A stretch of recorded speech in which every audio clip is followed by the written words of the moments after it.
vida y el consumo de las drogas. María era una chica con buena educación. Su padre, don Tomás, y su madre, doña Esperanza, la cuidaban demasiado. María era una chica que no le daba importancia a los consejos de sus padres. Pasaron los días y María y sus padres se mudaron a una casa más grande. María entró a la universidad y se hizo amiga de tres chicas. María le dijo a su madre el padre que tenía a tres grandes amigas. La madre de María le dijo que la quería conocer. Entonces María la llevó a su casa y su madre, doña Esperanza, practicó con ellas. Cuando las amigas de María se fueron, su madre les dijo que no confiara en ella. Entonces al día siguiente María fue a la universidad y las amigas le dijeron que consumiera sustancias psicoactivas.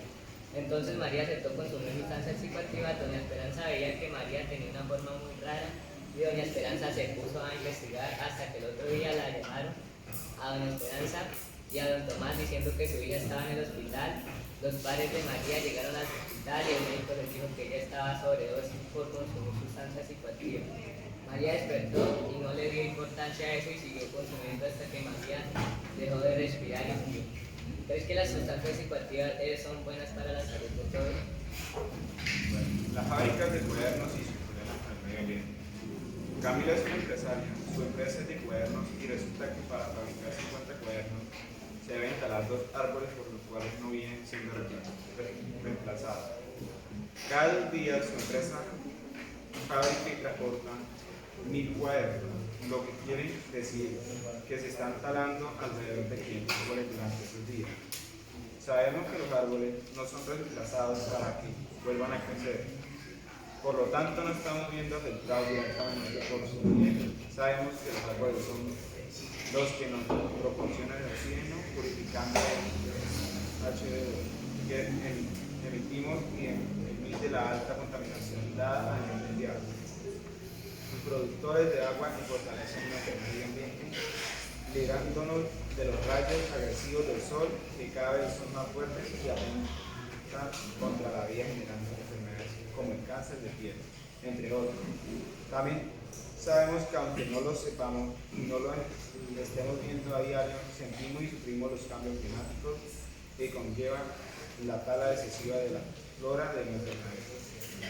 Por otro lado, es importante mencionar la afectación que sufre la fauna de los territorios que son explotados por las multinacionales que trabajan con madera, puesto que esto conlleva a la extinción de especies nativas, migratorias y además que fortalecen la naturaleza con sus formas naturales de convertir en orgánico todo aquello que consumen.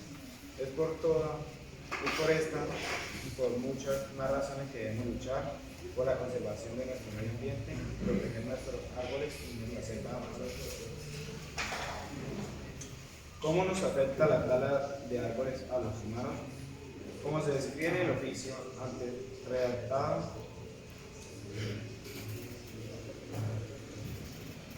segunda, ¿qué sucede con la fauna si la flora es destruida?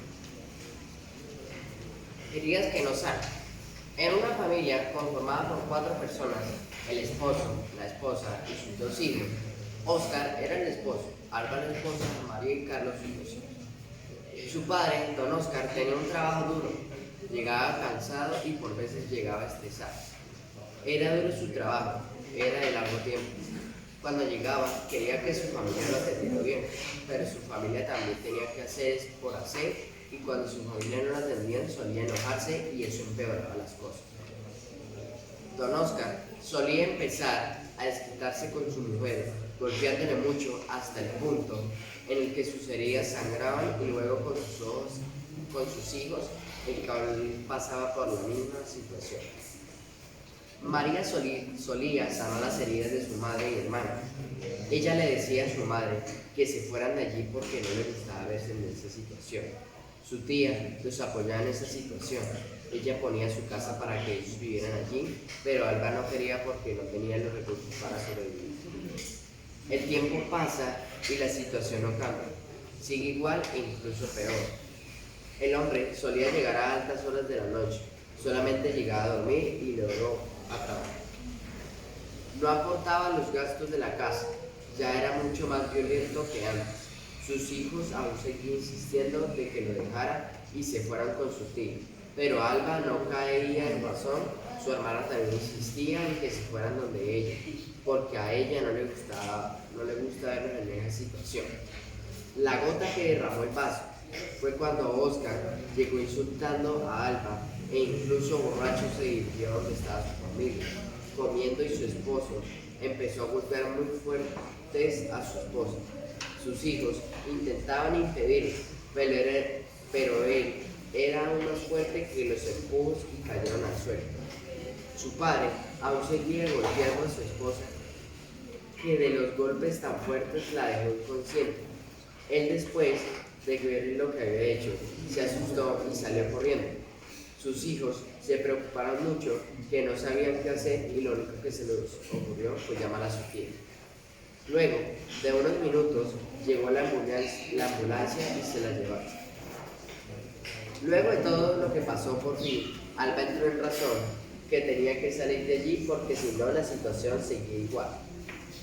Ellos se fueron a donde la hermana de Alba, se quedaron por un tiempo. Luego, Alba encontró un buen trabajo, que se salieron de la casa de la hermana de Alba contentos y felices. ¿Estuvo mal que Alba no entrara en razón mucho más antes? ¿Crees que su hermana tuvo un buen corazón apoyando en la situación? El poder de la fe. Miguel era un campesino muy alegre y amistoso, pero siempre había algo que lo perturbaba. Él todos los días salía a trabajar en sus cultivos, pero sus cultivos de plátano no querían progresar. Él, muy triste, empezó a cultivar arroz a ver si funcionaba. Él tenía mucha fe. Pasaron 2 meses y ya había sembrado cacao, tomate y cebolla, pero ninguno de esos productos quiso progresar. Por eso la tierra era infértil. Luis, el vecino de Miguel, se reía a Miguel porque todos los productos que quería progresar, a cambio, Luis le iba muy bien, le hacía todo porque su tierra era muy fértil. Miguel seguía intentando con sus cultivos porque confiaba mucho y no quería perder sus esperanzas.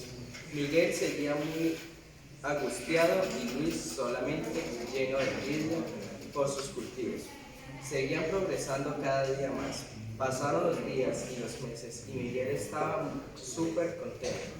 Por eso, al final de sus cultivos progresaron y Luis se quedó sin plátano, cebolla, maíz, entre otros. Sus cultivos se los habían quemado por dentro. ¿Crees que estuvo bien que Luis se le burlara a Miguel? ¿Crees que Miguel nunca perdió su esperanza? El poder de una palabra.